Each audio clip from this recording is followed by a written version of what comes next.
Dan, you there? I am here. Can you hear me? Can hear you now. All right, fantastic. Can you see me, I guess, is the other question. We're gonna go live. Well, I'm sharing my screen right now. We'll go live in just a second. So if you guys want to just kind of put yourselves on mute for a second, I'll bring you in a minute. Sounds good.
And I believe we are live. Welcome to our latest edition of Leadership in Legal. I'm excited about today. Now, I got to be, in fairness to some of you that are watching this, I am not in my best shape today. I've been struggling with being a little bit under the weather the last couple of days. So this is my first time in video. You can see the bags under my eyes. So you're getting the real Steve at this point. So my apologies to my video mates that are going to be on, Jacob, James, and Dan, given the circumstances that I'm in. But we're going to make the best of this. I took an Alka-Seltzer and we'll make it happen. So why do we do these things? Why do we do Leadership in Live before I bring out my guests in the first place? The whole idea is to bring different ideas to the table.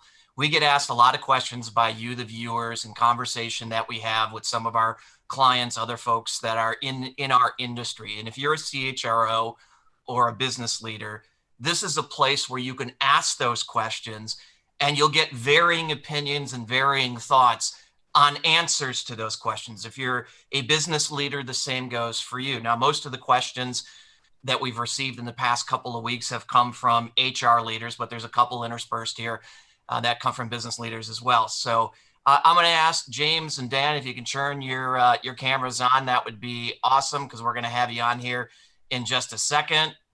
Oops, if you guys can do that. Our audio is on. We need your permission to turn on camera. So this is just the stuff that happens, right? So James, I just added you on, and you're a panelist too. Come on, you turn your cameras on, and I think the four of us will be on. All right, I'm sporting my ugly Christmas sweater, so don't mind the jingle bells we might hear during the podcast.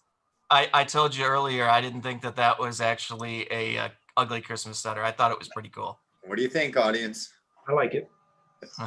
Dan Russell, I can see you now. James, that is an impressive sweater. I was really thinking about a different outfit, and now that I see that, I feel comfortable. Uh-oh. Oh, wait, there we Oh, go. yes. There we go. Santa Claus in the house. How good is that? How good is that? Love it. No, well, okay. So for everybody that's watching, I don't believe that Jacob and James have met. Jacob, have you and Dan met before? Dan and I have met. We were actually on a podcast very similar to this months back, this past summer. Yes. And we got a chance to get to know each other then. And I was excited to see that you were on the panel again this time, Dan. Likewise, my friend. Likewise. Well, Jacob, why don't you quickly introduce yourself to everybody who's watching, and to James, since he and I are really the co-hosts of this thing in the first place. Okay. Hey, everybody. My name is Jacob Brown. Also go by Jake Brown on LinkedIn. I am the one that's behind the Fail Forward hashtag. I tell short stories. I tell about my failures. I tell about some of my successes. But ultimately, I want to try to help as many people as I possibly can kind of make their way through their career and also through life. And I'm the creative manager for General RV Center here in Wixom, Michigan. We've got 13 super centers across the nation. I'm also the CEO of my own web design and branding agency, Optimize Agency. And I do speaking engagements under the Fail Forward brand as well. So James, very nice to meet you. I've seen you a lot of the videos here, and I'm excited to be a part of this today.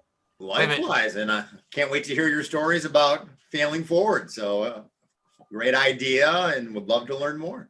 Excellent. There's one thing Jacob didn't mention, and that, Jacob, you're a TEDx speaker. You were in TEDx Detroit this past year, correct? I was. Yeah. I was lucky enough to be a part of that panel this year, and it was quite an experience. So I'm glad to have all of you here. We are not only on Zoom, we are live streaming on Facebook, we're live streaming on LinkedIn. And look, if technology issues happen, we'll deal with it. I'm working from my house today because I am not going to be around people in the condition that I am.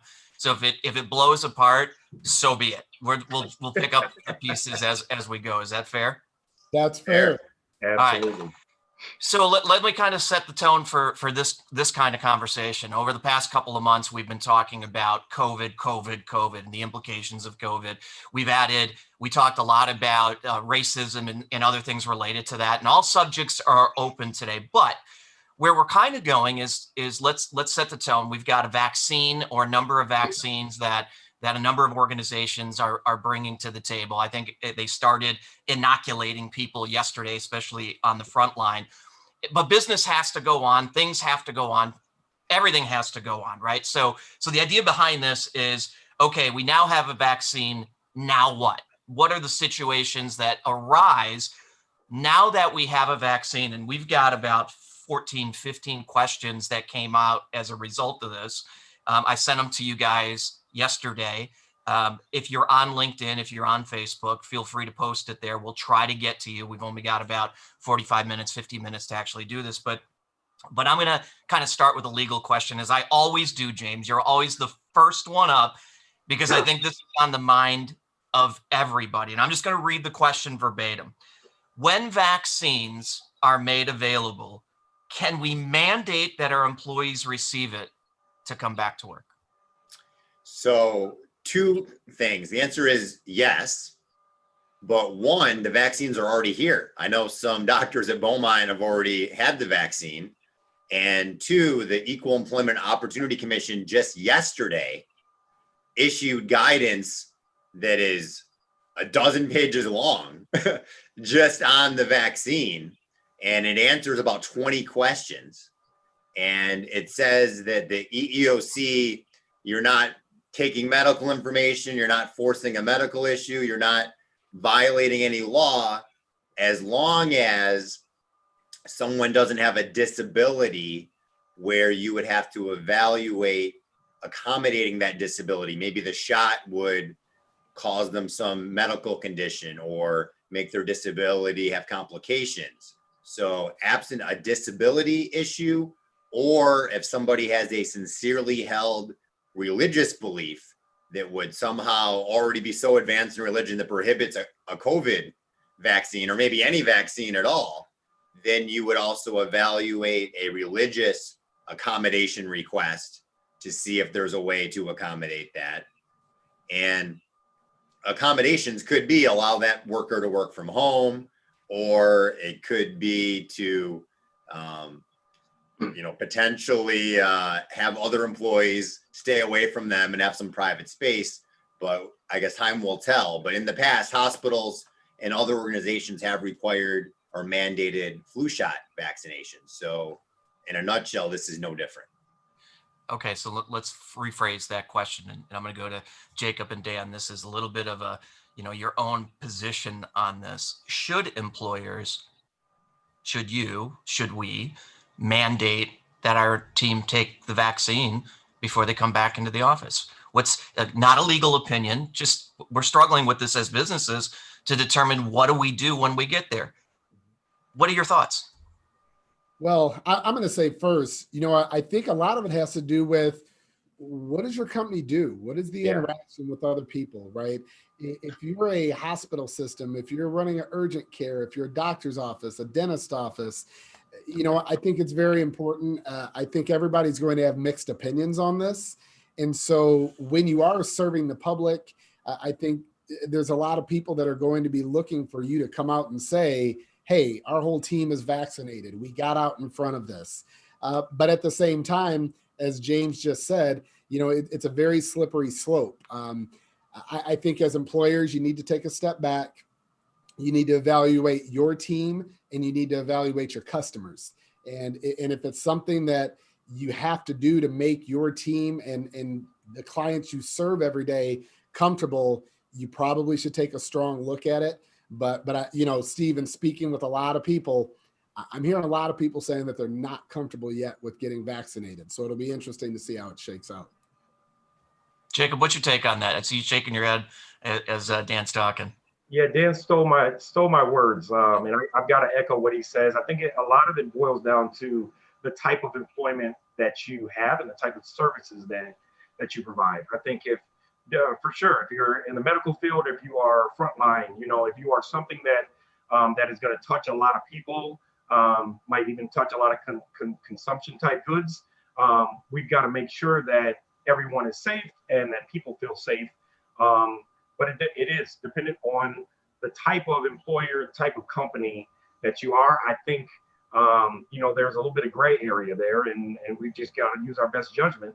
But I do have to echo exactly what Dan said and agree with that as well. Okay, so this is a place where we don't all have to agree. Do we agree on that? I think okay. we do.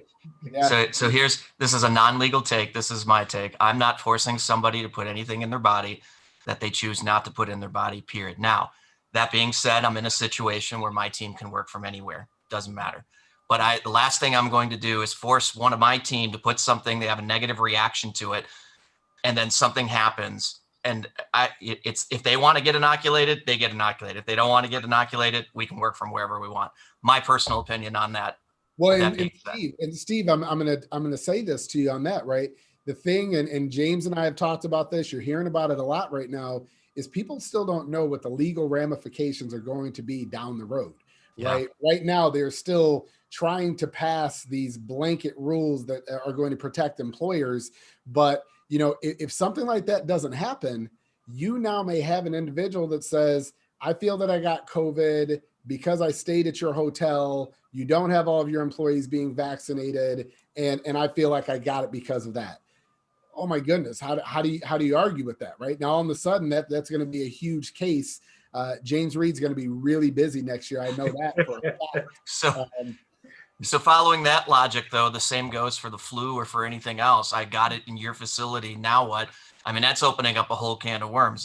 Of course, if it's legally mandated, I don't have a choice but to follow the law. But up until that point, I'm personally not going to make that call to force somebody until the law says I don't have a choice, and then of course I'll follow the law. But that's a really good point, Dan. Thank you. James, any kind of closing remarks on that before we go off to hot topic or hot question number 2? This issue is not only industry specific or fact specific analysis, it goes back to also politics. I know most business owners for the most part are against vaccinations.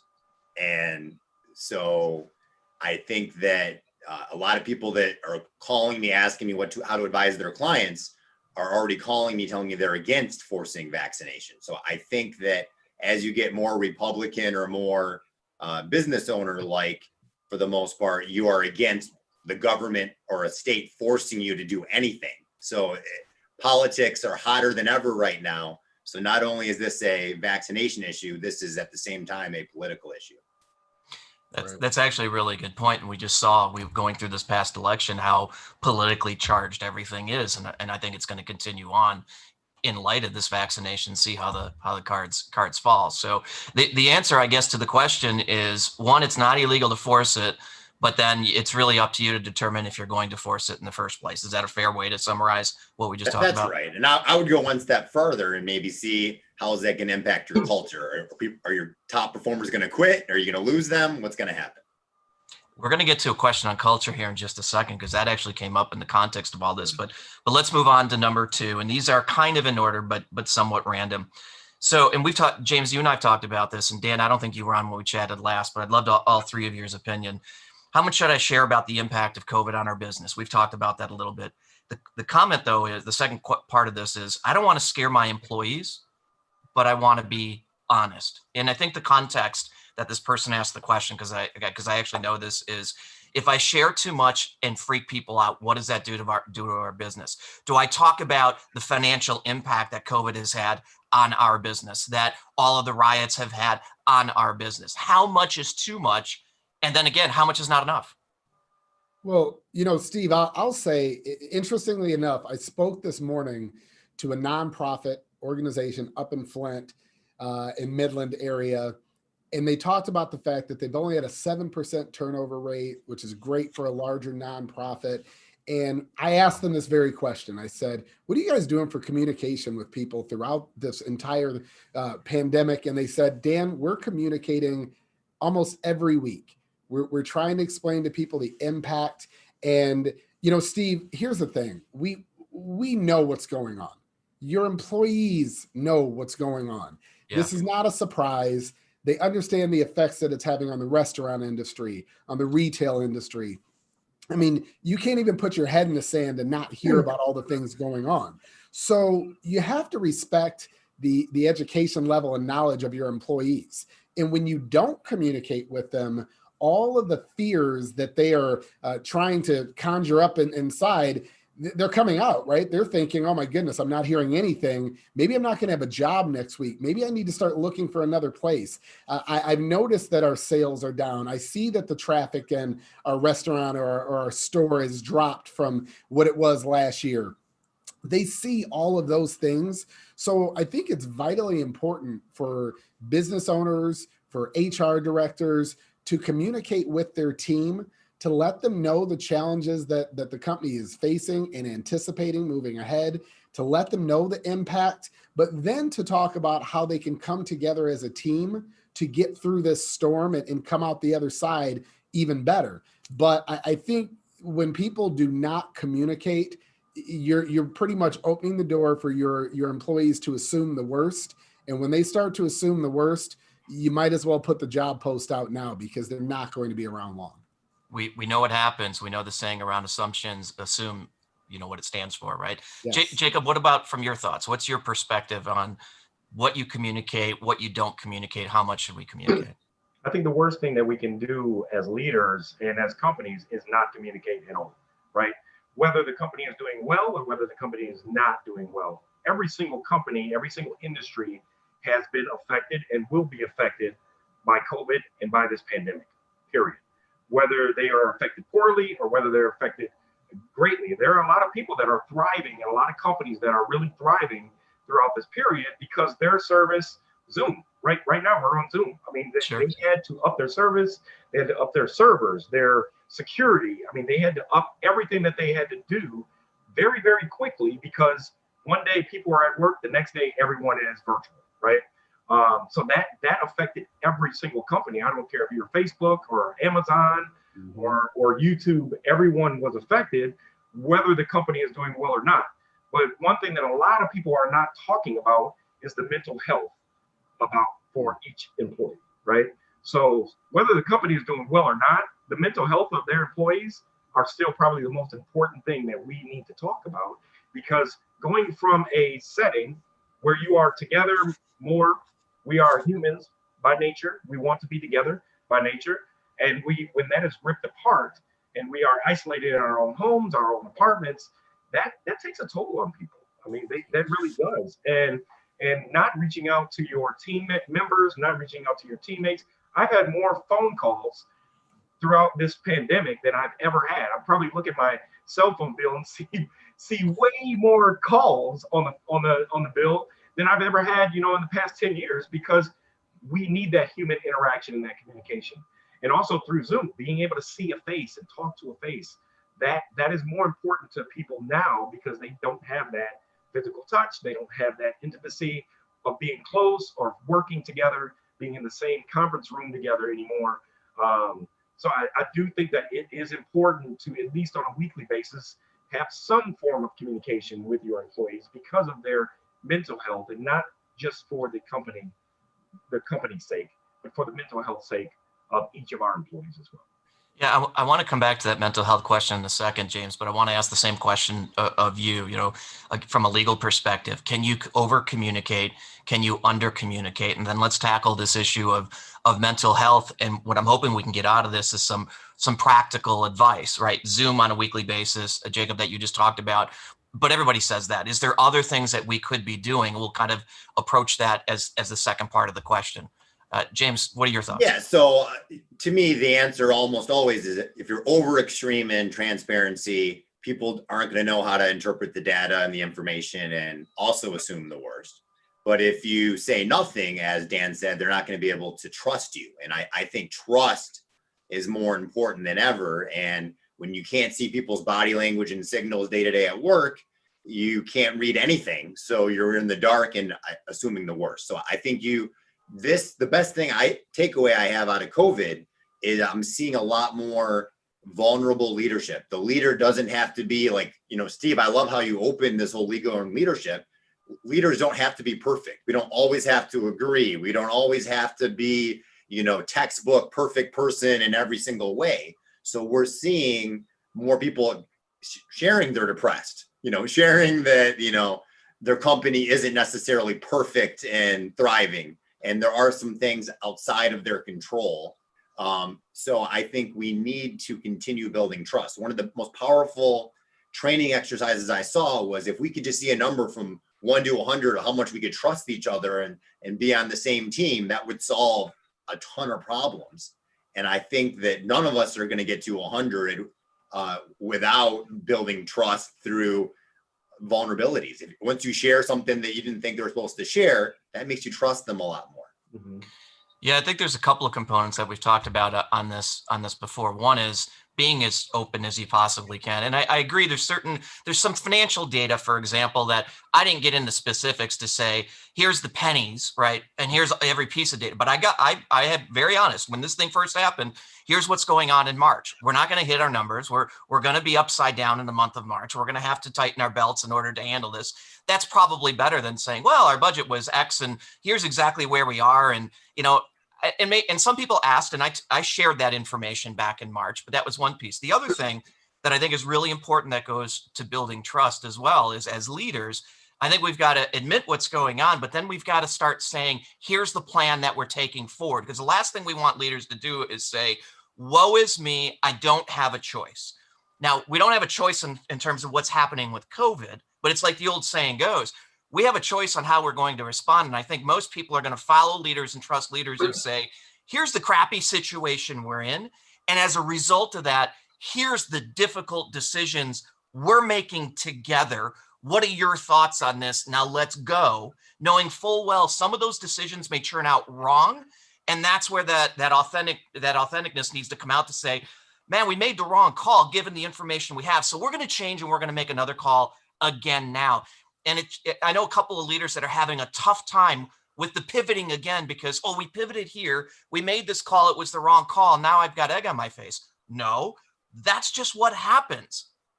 We make the wrong call based on the information we have, and then we make another call. Would you guys agree with that? Yeah. I mean, leaders can't be scared to lead, Steve. I mean, leaders have to understand we're not always going to be perfect.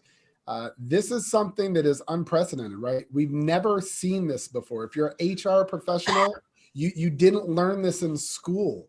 Nobody talked to you about how to handle a global pandemic. Nobody talked to you about how to handle the major social injustice challenges that are now presenting themselves.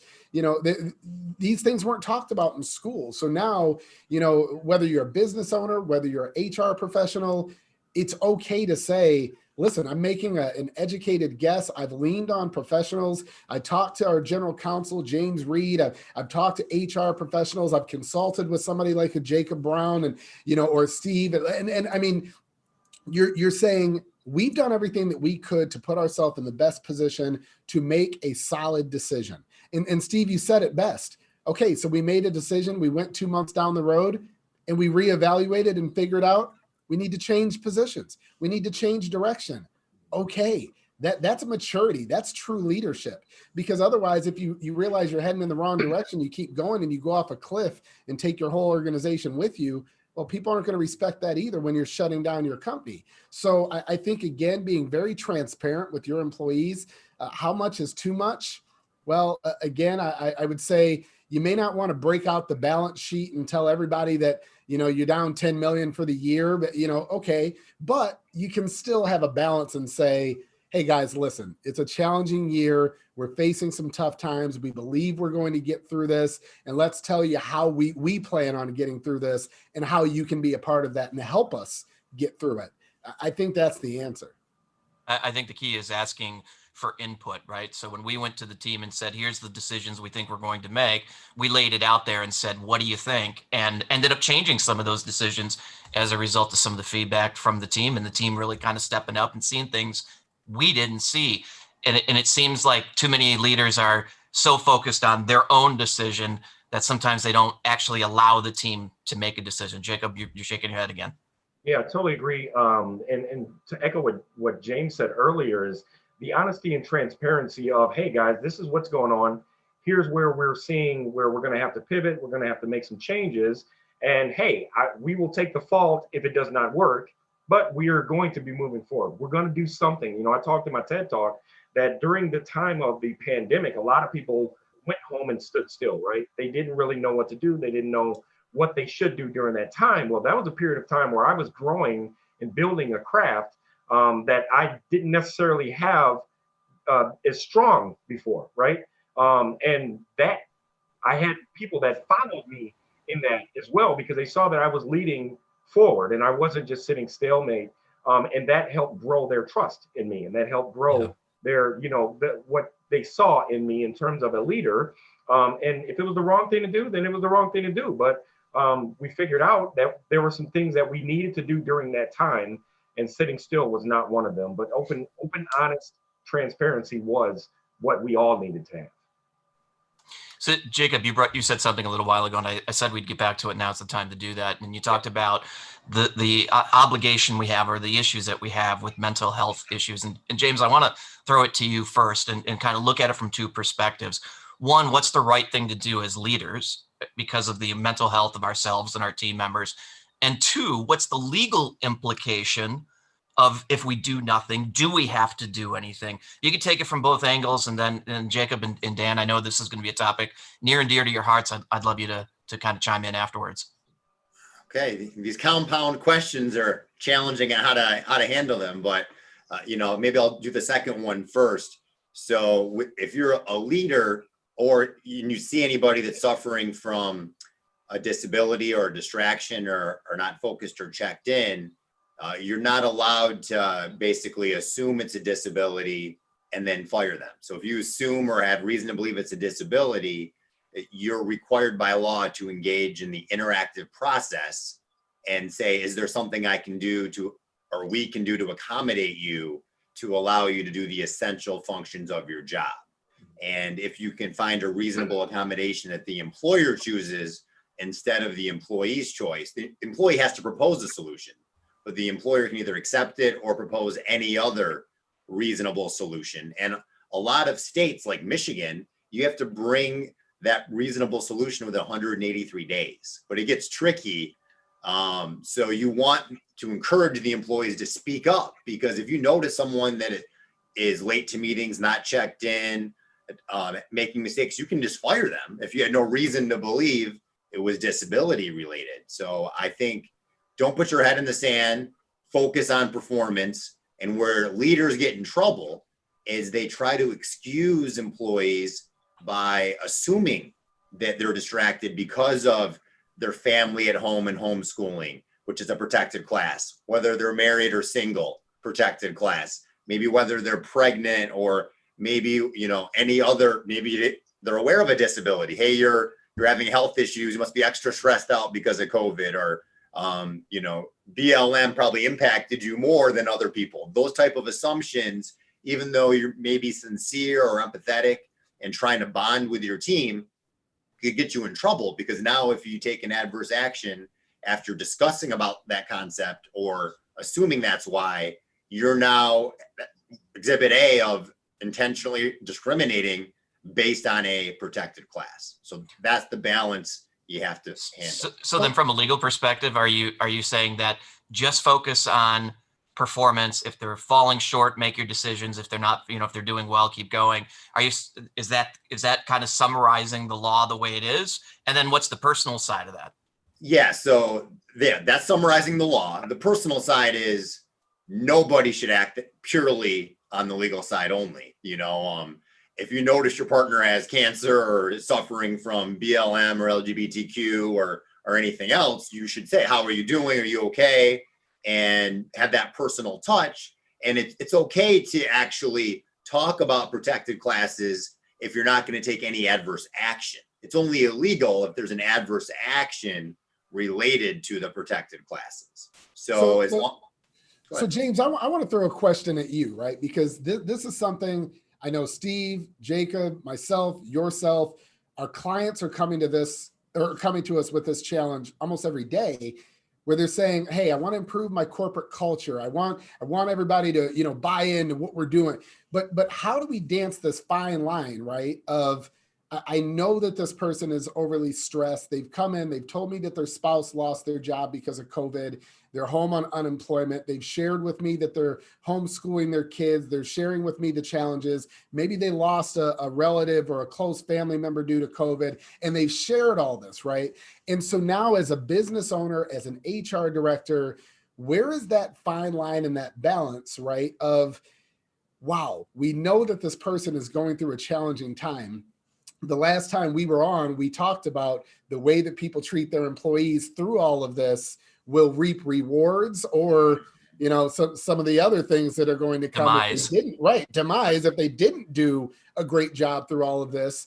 Where is that fine line, right? Where somebody says there's still the human element. I care about my employees. I care about the challenges that they're going through. I need to try to make some concessions for them. But then you've got another person over here that says, okay, well, wait, you're really not making concessions for me. You're not asking me how I'm doing. Hey, I'm you know, I didn't have a family member that died, but it's still affecting me as well. You know, where would you, James, from a legal perspective, because we get these questions at Tryon almost every day, where somebody's saying, hey, how do I dance this? And I think we're seeing a lot of people just throw their hands up and say, I don't want to touch it. But then they're getting this backlash from their employees saying, you're not asking me how the Black Lives Matter challenges are affecting me. You're not asking me how I'm doing when I just told you my spouse battled COVID and I'm just coming back after 2 weeks, and you really don't care. What would you say to somebody, James, as, you know, their internal counsel, external counsel, to say, hey, you got to keep it in this lane without going too far out of it? So one, I just saw a news release today that every board of the S&P 500 now has a woman leader on the board. So one, I think the CEO and president should do that personal touch with everybody. But on a decision to hire and fire, it should no longer just be the president and CEO making that decision. So if you have a diverse board that consists of women and other races, when there's time to enforce a performance issue, it's not just the CEO that also, talked about my family and what I was going through. It's a board that may not have had that touch with you will be a very strong defense, and it'll make that employee feel like that wasn't taken into account because there was a neutral board that made that decision. But also too, it's not just a person by person scenario, it's the level of position. So on some positions, like Dan Russell's position, you have to handle a high level of stress as an essential function of your job. Not necessarily, you have to be able to have interpersonal skills and, be a smooth talker with customers, internal and external, on a daily basis. And if you are unable to have that relationship with people, and you're dropping the ball and stumbling on your words and are no longer likable, you not being able to handle that stress or still have those interpersonal skills, those are two items I would add in your job description, where maybe if there's someone else that's off and they aren't good at socializing with the other coworkers and they're not very great, maybe their position doesn't require them to do that as a key function of their job. So it's less important. So even though I love you, Dan, if you can't do that, I'll try to accommodate you, but if it's not going to be something that, is a temporary accommodation, or there's a way to still get you to perform at that level, you may have to take action. And I would not say it's just James Reid's decision. It's a neutral board that focused on your job and decided, if you become well enough, please reapply. We love you. That's why we all need good lawyers. But now I want to flip it, Jacob, because you brought it up, and Yep. You're the human guy, right? So there's I think that's sound. It seems to be sound legal advice that'll keep us all out of hot water, which is important. But then there's kind of the personal side. There's the human side, and James, you brought them both together. But Jacob, I'd be curious, just based on all the stuff you put out there on social media about human and being positive and failing forward and all that.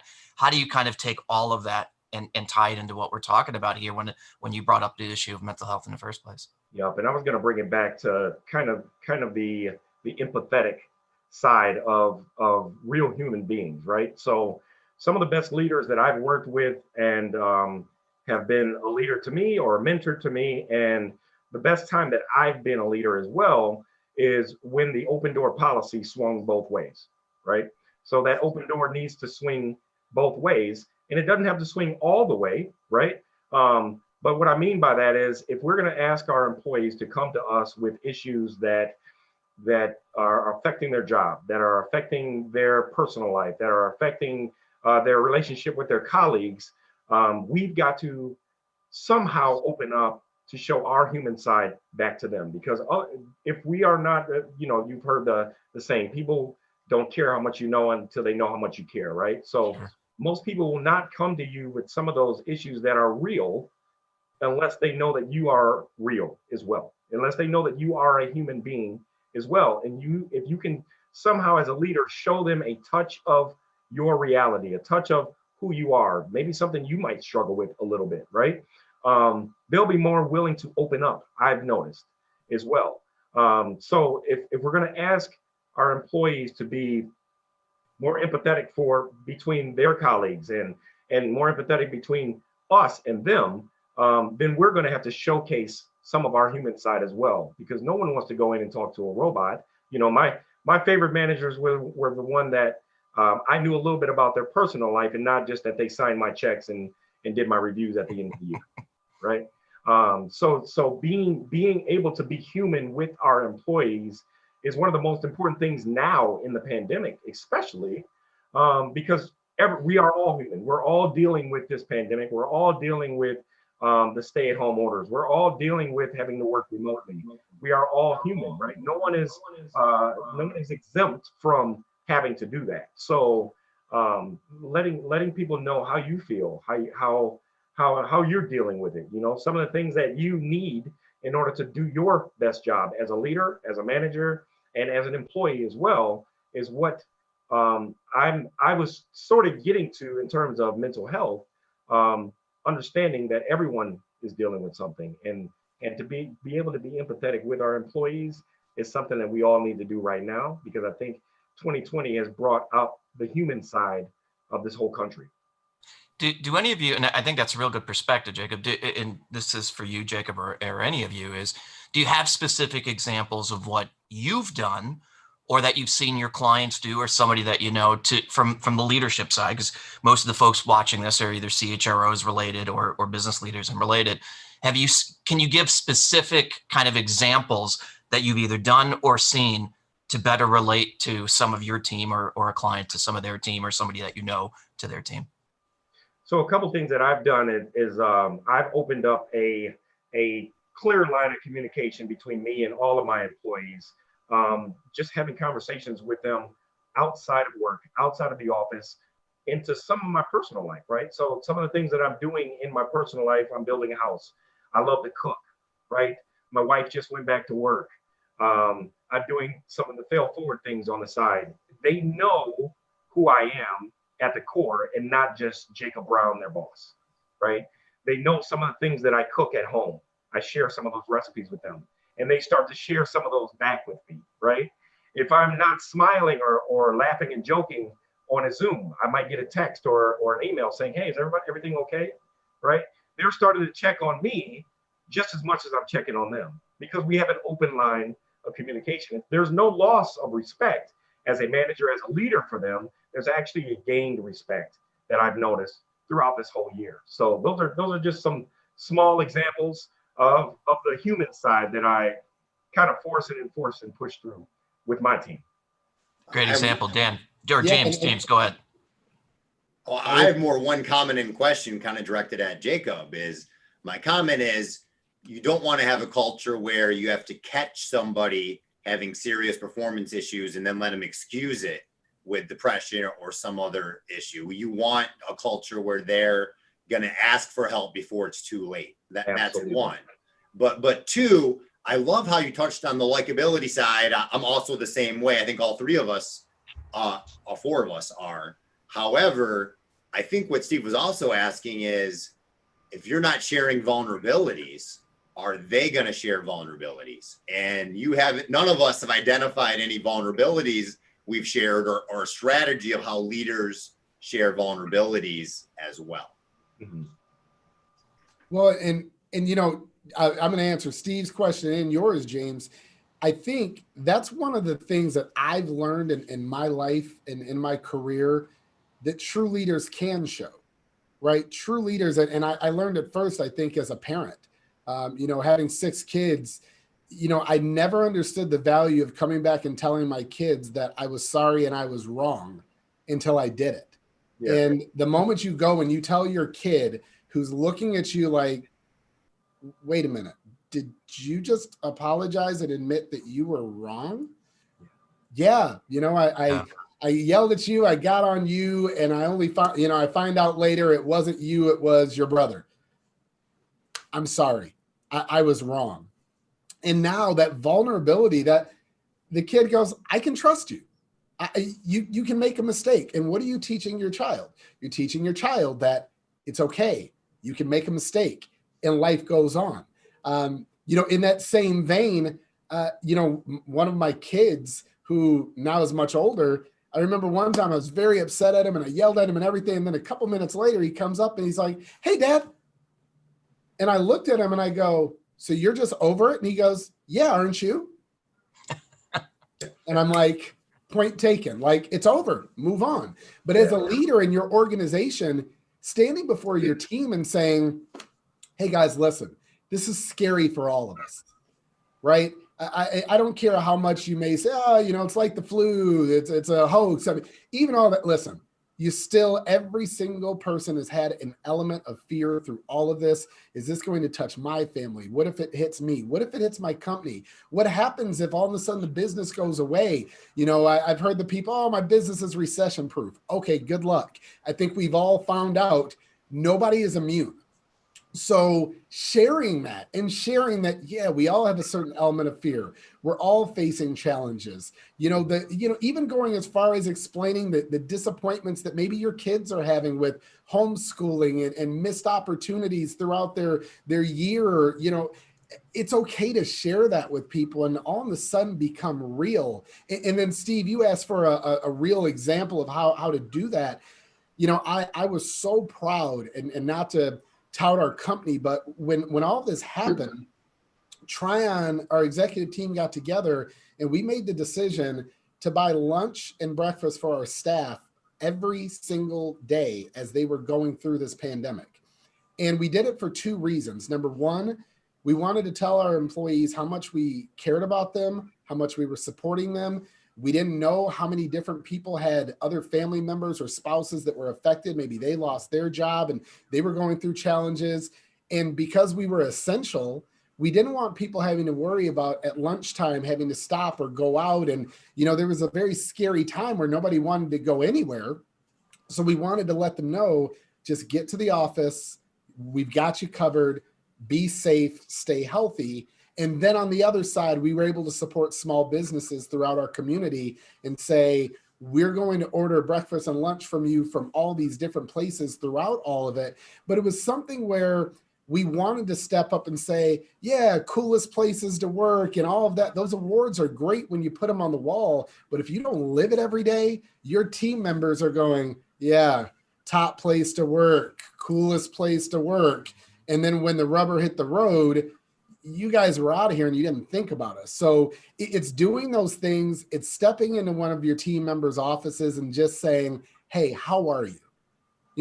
Forget work, forget the report that you have due to me. How are you doing? Mm-hmm. Just that simple question will go a really long way. James, you point out something very important, is that vulnerability that everybody talked about. So I'll give you an example. One of the things that we do internally is, and I've mentioned this before, I lead 4 leadership training sessions in our company, and then 4 for other CEOs and senior leaders outside of our company. And this is going back probably March, April, when we were still struggling with what's going on. We hadn't received our PPP dollars yet. So, because of our dip in business at the same time, I was pretty stressed. And I went into one of these morning sessions with my team. I do many of these sessions at 7:00 in the morning, right? So they get up, they don't have to, they come ready to go on their own will. They may get up at 6:55, but they're there, bright-eyed, bushy-tailed at 7. And when I delivered that day's training and had that discussion, it was horrible. I wasn't in it. I was more reading than I was delivering and talking. And so it was a debacle that morning. So about 8:30, actually, we finished up about 8:15. About 8:15, I just went to the team and I said, I'm so sorry. The stress of everything has just gotten to me today. I'm in no position to be teaching you anything about leadership because I'm not being the example of that, but in kind of a way I am, because as leaders, we struggle as well.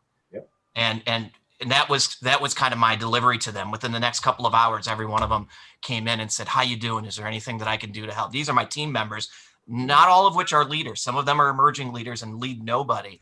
But that was an example of just saying, here's where it is. I'm not doing you guys any favors. In fact, I just wasted an hour and 15 minutes of your time. I apologize. We'll get it right the next time around. And I think that created a different type of relationship with that group that was in that discussion, James. I love it. I think that's the best thing out of this COVID, is that we're having more vulnerable leadership and it's making your team and culture better.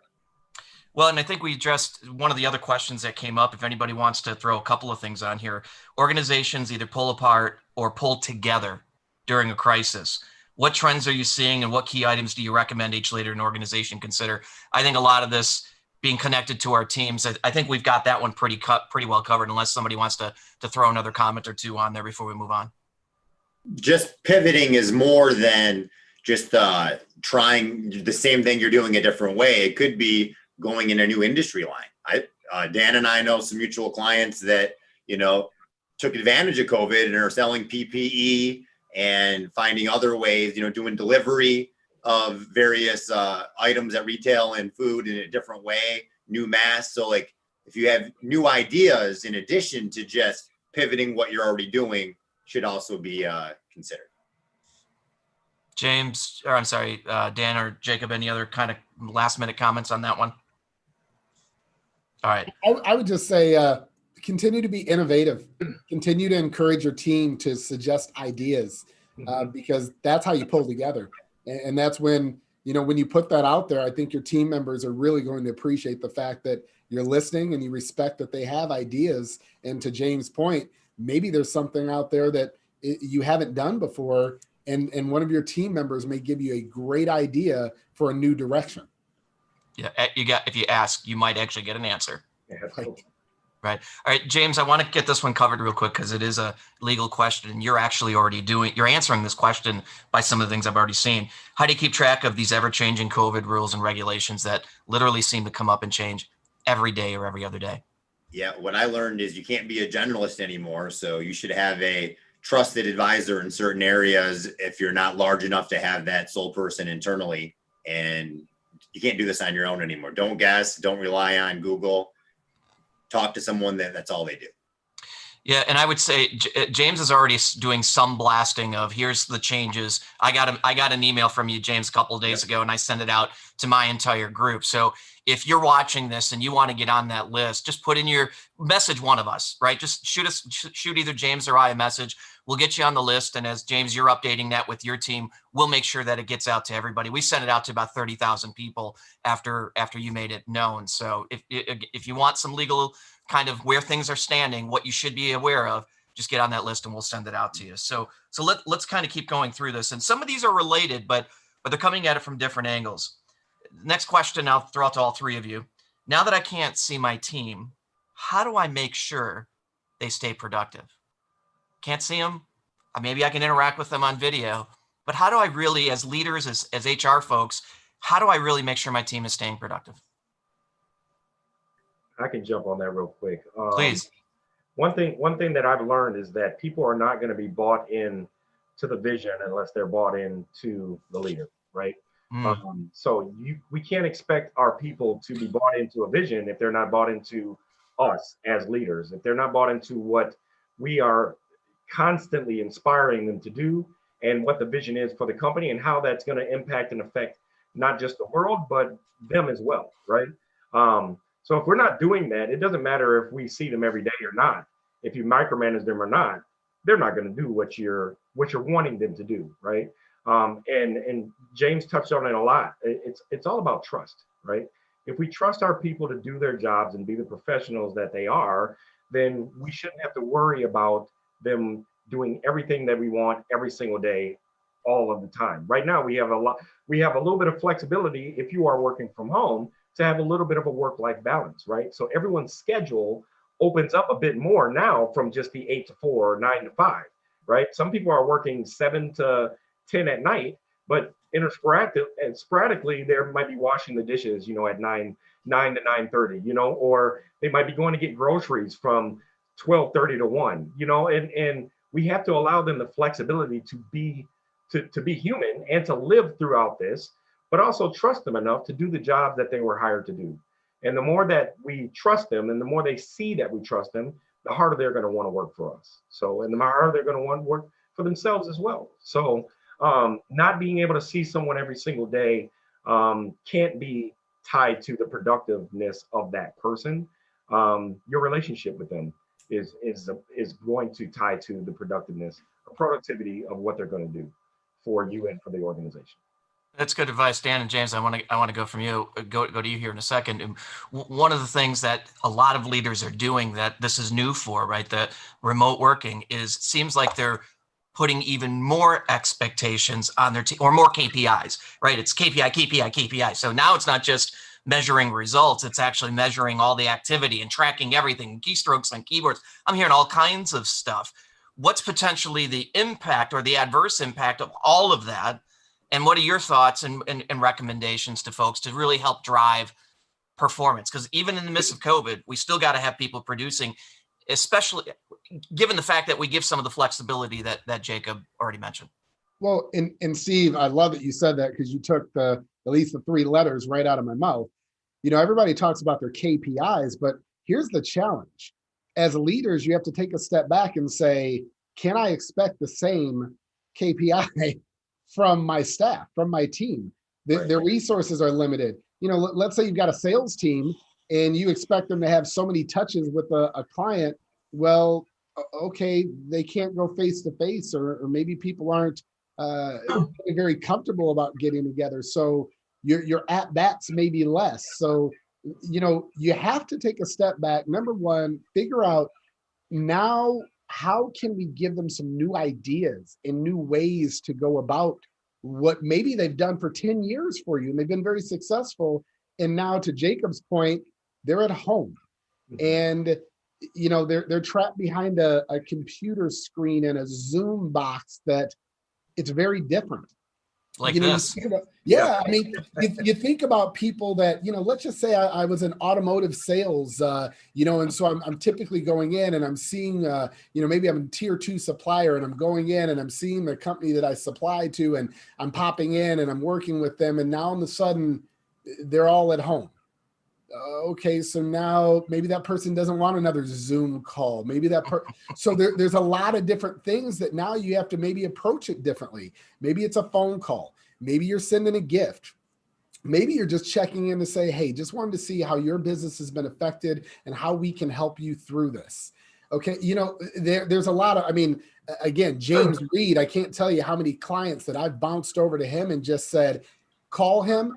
He'll answer your question. He'll guide you, and that meter's not going to start running the moment you call. Something like that, where you just say to a client, "Let me help." Yeah. All of a sudden, though, you're talking about, this is what we as leaders, it's natural for us, right? Plan A changed, Plan B changed, Plan C changed. Let's go. We're not giving up. We're not throwing a pity party. We make it happen, but we cannot expect our entire team to be the same as us. So this is where, as leaders, we again have to be innovative. We have to say, okay, let's maybe change some of those reports. You may be asking some of your team members for reports every day, and it's really a waste of time. You're not even looking at the report. You're doing it because it's just something you've always done. But that's changed drastically. So take a step back, maybe and I love that Jacob said about that swinging door, let it swing both ways. How about I say, hey, Jacob, you're my top guy. What challenges are you facing out there? Maybe we can put our heads together and we can figure out a new way to approach our current clients, future clients, and maybe we together can evaluate how as an organization we can improve so we're better in 2021 because of the challenge in 2020. Stop talking about how bad this has all been. Stop okay, guys, doom, gloom, we got it. The election, we got it. The social injustice, we understand. COVID, we all know. Now let's stop talking about it and let's be part of the solution instead of continuing to talk about the problem. Let's make 2021 a banner year because of what we learned about our organizations and ourselves in 2020. You actually mentioned addressed one of the other questions, and it was really, should we reset or think about resetting some of our positions because we are remote and it's a different world and we can't connect with our client? You just answered that one, Dan, but James, I want to go to you on this one too, because there's both a legal and a non-legal kind of perspective that you always bring to the table. So what are your thoughts on this? Let's make sure we still have our team producing. Yeah, so it's interesting because I actually switched firms this year, so I know different cultures. And at my mid-sized firm, I was more accustomed to someone walking the hallway and checking in on who's there and not there. And at my new culture, we have 29 offices throughout the country, so there's nobody walking around checking at all. And for certain people, I've noticed, the Michael Jordans of the world, give them free reign. They're thriving better than they've ever thrived in their entire life. And it's awesome. But I noticed some other people that, they almost need or want that interaction to hold themselves accountable. And for those people, I call them more on the phone, just checking in, how can I help you? And make sure to take their calls. And so my style changes. So I think to be a good coach, you got to learn how to get the most out of your team. And if I were to call everybody a few times a day, they might think I'm checking up on them, and maybe they have their own style of how to accomplish their goals. And then two, I don't think it should be an hourly or a daily type of KPI analysis. I'm more of, what is our goals to accomplish over a period of time? And as long as we're better at the end of this rainbow, that's going to be a win. It doesn't matter about, to get too minute, we're not being true leaders. Yeah, to focus on the end result, not necessarily on different ways to get there is one. The other thing you mentioned about everybody needs a kind of a different touch. Because of the space we're in the human capital space, we use a lot of analytics on our team. So we use our team as guinea pigs, right, for all these behavioral assessments and so on. And one of the first things we did when we sent everybody home is, as a leadership team, we looked at everybody's behavioral profile and said, these people need the extra touch. These people need this. These other people over here couldn't give two rips because they're going to produce, doesn't matter. Yep. And so we took our time and spent it with those that needed it more. So that, because as leaders, we can't split our time against 50 people, for example, if that's what's on our team. But let's focus on those that really need it to help them actually perform. And that worked wonders, but we have the data to be able to actually do that. So some good thoughts. So yeah, the best answer is hire in the beginning and know what you have to coach in the beginning, not all of a sudden learn it after the fact now. So this is going to be our last question because we're up against the clock. We're at 11:58. We're not going to get to all of them, but I want to bring this one up because each of you are going to have a different perspective. You all run into leaders. You're leaders yourselves, right?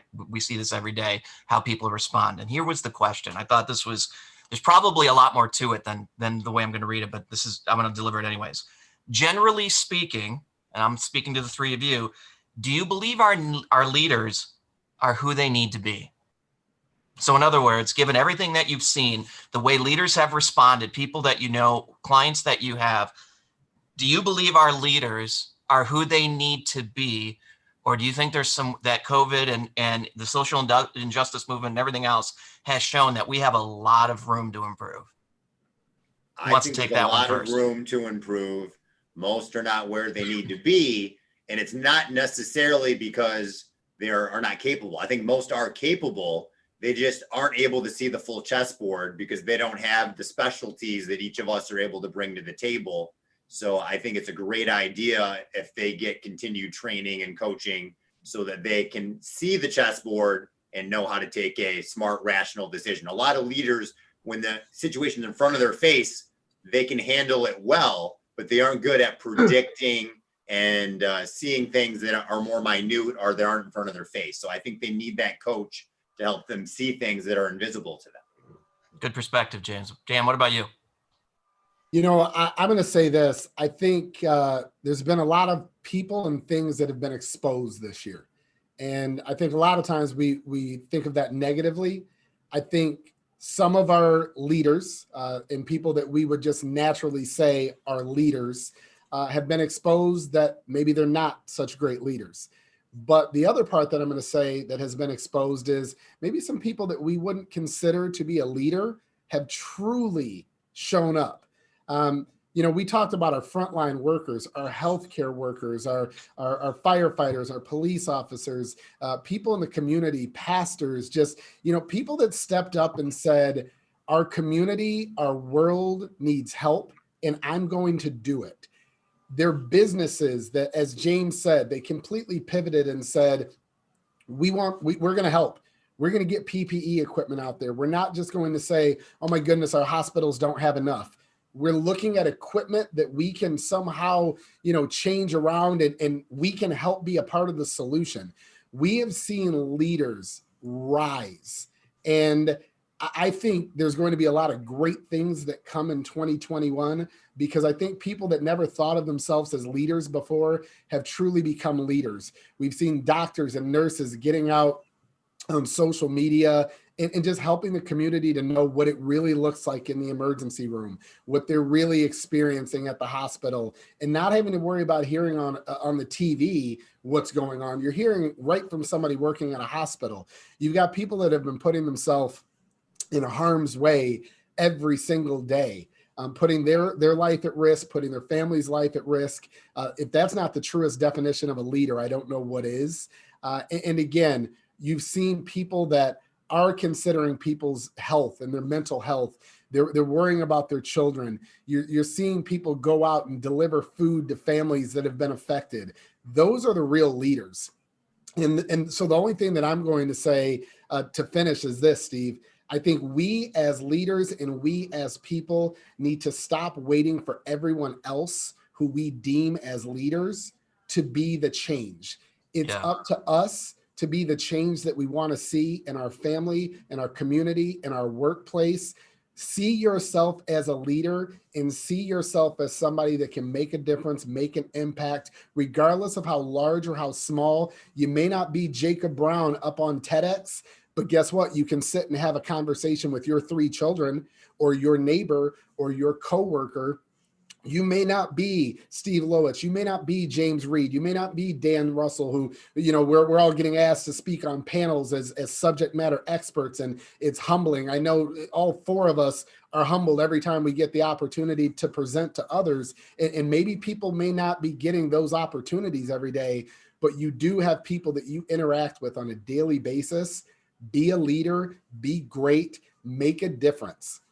And I think if we all continue to see that, we grow together better, and we stop pointing the finger. And Steve, I have to give kudos to you. You made a post the other day on Facebook that said you don't change the world by your opinions, you change the world by your actions. And Yep. so guess what? Enough with the opinions, enough with what's, you think is COVID-19 is, and what you think about the vaccines, what you think about social injustice, what you think about the election. Just take action and make the world a better place. That was awesome, Dan. All right, Jacob, you need to close this out here. You're the first time on here, right? I've watched your stuff and we've chatted. So I'm looking forward to your comments on answering that question. Do you believe our leaders are who they need to be? I don't believe that our leaders are ever who they need to be, and that is why adversity comes. Because our adversity grows leaders. It continues to mold leaders. There's a saying that a smooth sea has never created a skilled sailor, right? We as leaders, or those that aren't leaders, that want to be leaders, they run towards the adversity, right? They do not run away from it. And we as people need those other people and those leaders that are going to step up during these times to run towards it. We need to be led. We need to know where to go and how to get there. And that's one thing that I love about the fail forward mentality is that, we are going to run. We might run in the wrong direction, right? But we've got to pivot, like James said. We've got to admit that maybe we were running in the wrong direction, but guess what? We're still running, and we're running forward. And we're going to lead, and we're going to get there one day, right? And that's what leaders do. Leaders are going to constantly go under and go through pressure, and that's what builds diamond, makes diamonds, right? We're going to be looking for those diamonds throughout this rough, because we need those diamonds to shine our way to the promised land. So are our leaders doing the right things? Our leaders are doing the right things, and they're trying to get to where they need to go. But we need to encourage them, and we need to be them if we want change, like Dan said. We want change, and we want things to be different. We need to be the change, and we need to be the difference. And that's how leaders emerge. Well, I'm fortunate. Thank you for closing us out that way, Jacob. I'm fortunate to have 3 of those diamonds on here with me. I'm not quite there. I'm still charcoal, but at least I got 3 diamonds here that understand a thing or two about leadership. But I agree, it's all about the growth, right? If we hit a certain lid as leaders, our team are going to hit that same lid. So this was a good discussion, guys. Thank you for taking all of your time. If you're watching this, every month we do this live. We get different guests on. Dan, you've been on a number of times. James and I do this every single month. Jacob, thank you for coming on, and hopefully we'll have you back on. If you'd like to be part of one of these, please let us know. And we'll have a conversation with you. James and I kind of make the call on who's going to be on, because we want to make sure there's some relevant information, which is why I've talked to every one of you, and James has talked to every one of you, and you come on. Now, one of the things that we do when we close out, you don't have to do it, but we give a way for people to get a hold of us, because sometimes they want to ask a question anonymously.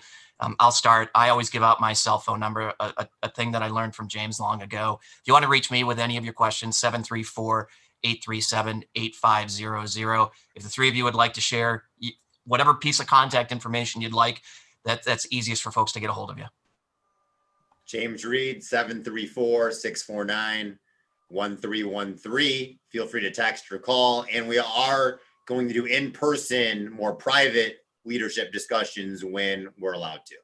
Yeah, well, before you guys close, that is going to be an important piece of this thing. We are assembling a core group specifically here in Southeastern Michigan of CHROs who want to come together as peers. We'll have a separate group for business leaders, senior level business leaders only, where we can have these confidential discussions in a very different environment to go deeper than what we're going in now. If that's of interest to you, get in on this now. Be one of the founders of the group, because it's going to be very limited at first, because James and I can only do so many of these things as well. But we know it's a need. We've heard it from you.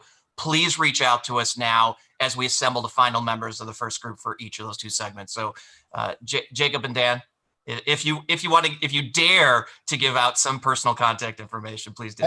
Absolutely. I was going to say, I don't think I said anything too controversial this week, so hopefully I won't get any nasty text messages from anybody. But Dan Russell, 248-219-6360 with Tryon Solutions. And again, honored again, Steve. I always enjoy being with you and James and Jacob. Great to be back on a panel with you again. Nothing but the utmost respect for you as well. And thank you for coming on. Thank you, sir. You as well. And again, my name is Jacob Brown. You can reach me at 248-805-6093. Also follow me on LinkedIn, as well as my email is jbrown@failforward or jacob@failforwardbrown. Looking forward to connecting with all of you, and honored to be a guest speaker on this as well. So I don't know if we shamed Jacob into sharing his phone number, because we all did it, or what, but thank you for sharing. My phone number is public, so it doesn't matter. Ours is too. So there's one thing I just want to mention to everybody. I think we're all in agreement that leaders need to continue growing. One of the things that our organization is going to be offering is a complimentary, basically a free leadership training program for a company, local, a group, for their entire leadership program. If you follow what's on your screen, there's a link on your screen. Go to that, put in your information. We'll be announcing who's actually going to win that. I will be leading that, but I may ask for some help from a few of the folks that are on this panel here, if not all of you. And you didn't even know I was going to do that. But worst case scenario, you get me. We've got a defined program that'll happen over a couple of weeks. We can start it virtually, and we may move it to in person at some point later on through the year. So again, thank you to all of you for being part of this thing. Thank you to everybody who's watching. If you missed it, because it's live on LinkedIn, on Facebook, share it with your friends, get the word out there. If you want to be part of the conversation, reach out to one of us. And again, if you have questions, you've got 3 great diamonds, as we've already identified. Please reach out to them for any type of advice when it comes to leadership and legal issues, anything around the people's side. So with that, we'll sign off. Gentlemen, thank you. Thank you. Thank you. Happy holidays. Merry Christmas. Happy holidays. Happy holidays. We'll see you guys soon. See you.